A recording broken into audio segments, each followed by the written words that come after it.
नमस्ते साथियों, स्वागत है आपका लकी इंस्पायर्स इंडिया पर। और मैं हूँ अखिलेश नागले, बिल्कुल एक न्यू इशू के साथ।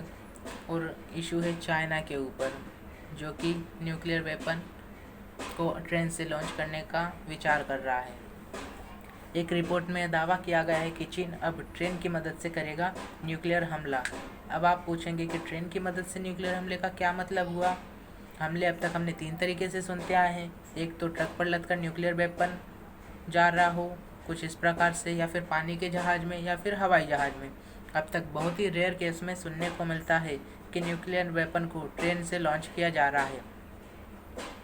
आपने ऐसी कल्पना नहीं की होगी कि ट्रेन के ऊपर से कोई न्यूक्लियर वेपन लॉन्च करेगा। ये कल्पना साकार करने जा रहा है चाइना। अब आप ये पूछोगे कि इसका बहुत बड़ा कारण क्या है। इसका बहुत बड़ा कारण ये है कि रेडियो जो वेव्स हैं उनकी मदद से जो डिटेक्शन होता है, यानी कि रडार। अब रडार जो क्या करता है कि जब किसी प्रकार का कोई फ्लाइंग ऑब्जेक्ट दिखाई पड़ता है तो उसको कैप्चर कर लेता है। कैप्चर करने का मतलब खबर दे देता है कि इस तरह का कोई ना कोई फ्लाइंग ऑब्जेक्ट उड़ता हुआ दिखाई दिया है। उससे बचने के लिए ये काम हुआ है। तो बहुत बड़ी क्यूरियोसिटी बनती है कि आज तक कभी किसी ने न्यूक्लियर वेपन को ट्रेन से चलाया है क्या। तो आंसर है बिल्कुल। इस तरह का कार्यक्रम यूएसएसआर ने किया था 1987 के अराउंड। कहा जाता है कि यूएसएसआर बाद में रशिया बना 1991 में। उससे पहले 1987 के अराउंड उसके पास ऐसी ट्रेनें विकसित कर ली थी कि न्यूक्लियर वेपन चलाया जा सके, लेकिन चलाया नहीं गया। ट्रेनें विकसित कर ली गई थी, लेकिन 1991 में जब यूएसएसआर का विघटन हो गया, मतलब रशिया समेत 15 देशों के अंदर यह टूट गया, तो ये सारी चीज़ें एज इट इज़ ही रह गई और इनका कोई यूज़ नहीं निकला। और 2004 के आसपास इन्हें डिसमेंटल या डिस्ट्रॉय कर दिया गया।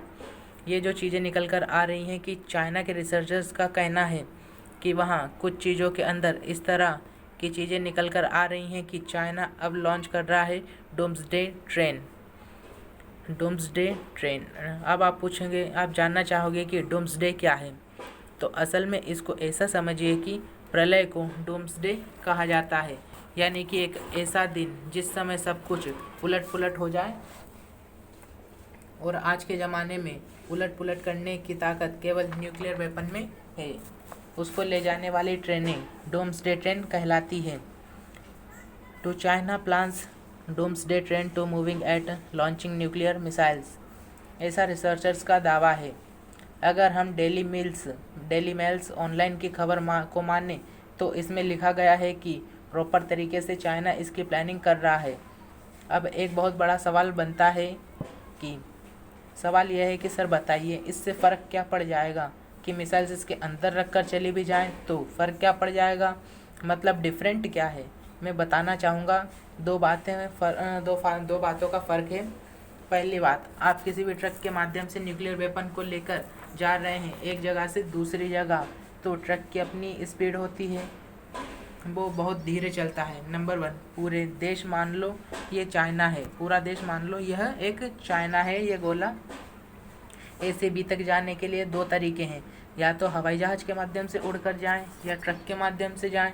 ट्रक के अंदर इतना भारी सामान, लगभग 60 टन, आप ऐसे समझिए 60 टन के आसपास सामान है। इसे ले जाने के लिए नियत गति हो। ट्रक ऐसा तो नहीं है कि हवा हो जाएगा, उड़ने लगेगा। अच्छा, तीसरी चीज़ ये है कि आप कहेंगे कि फ़्लाइट पर रख कर ही चला दीजिए। तो देखिए क्या होता है, जब फ़्लाइट पर रख कर न्यूक्लियर वेपन चलाते हैं तो उसकी एक अपनी लिमिट होती है, क्योंकि हवाई जहाज़ भी वज़न की एक सीमा तक ही वज़न को रख सकता है। वो अपने से नीचे की ओर तरफ तो ड्रॉप कर पाएगा, लेकिन ऊपर की ओर ICBM जैसी मिसाइल चलानी पड़े तो ये जो बैलिस्टिक वाला जो प्रोजेक्टाइल मोशन है वो नहीं ले पाएगा। एक तरह से आप हवाई जहाज़ का उपयोग नहीं कर पाए, आप ट्रक का उपयोग नहीं कर पाए। अब बचता है कि पानी का वेपन। अब आप बताइए कि मुझे चाइना में पानी या तो उसके पूर्वी तट पर है या फिर उसके पश्चिमी तट पर है।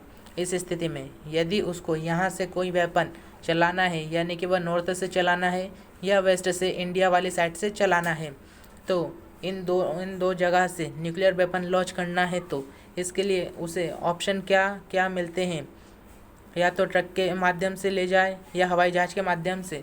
दो ऑप्शन बचते हैं। विचार करिए, सारा सामान ट्रेन से जाने लगे। आप पूछोगे सर ट्रेन से भी तो ट्रेवल कर रहा होगा। तो जी बिल्कुल, ट्रेन से भी ट्रेवल सामान करता है तो दिखाई पड़ जाता है। लेकिन चाइना ने अपनी हाई स्पीड रेल, जिनकी गति लगभग 350 किलोमीटर प्रति घंटा है, उसके अंदर इस प्रकार का प्रयोग करना शुरू कर दिया है कि उनसे इस वेपन को कहीं भी तुरंत ले जाया जा सके। फिर आप पूछोगे तुरंत ले जाने से फ़ायदा क्या होगा? क्या वहाँ जाकर उतारना पड़ेगा फिर चलाना पड़ेगा? नहीं, प्लानिंग इस प्रकार की गई है कि एक बार ट्रेन चले तो ट्रेन चलते ही रास्ते में से ही मिसाइल को लॉन्च किया जा सके। इस प्रकार से आप वीडियो को में देख सकते हैं। मैं आपको बताने की कोशिश करूँगा कि ट्रेन की बोगी है ना, इसमें पूरी तरीके से थर्मल कोट कर दिया गया है। इसी में से मिसाइल लॉन्च होगी और ऊपर की तरफ चल देगी। मतलब ऐसा समझिए कि ट्रेन में मिसाइल लॉन्च हो सके, जिससे में 10-10 वॉर हेड लगे हुए हैं। ऐसा है कि चाइना की मिसाइल कौन सी वाली है, इसका नाम है DF-41।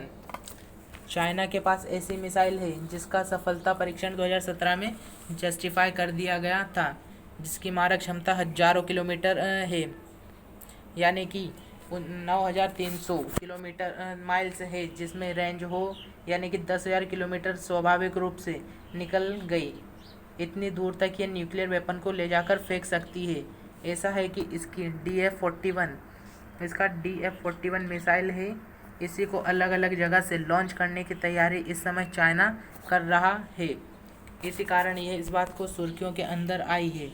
उम्मीद है कि आप बात को प्रॉपर तरीके से समझ गए होंगे।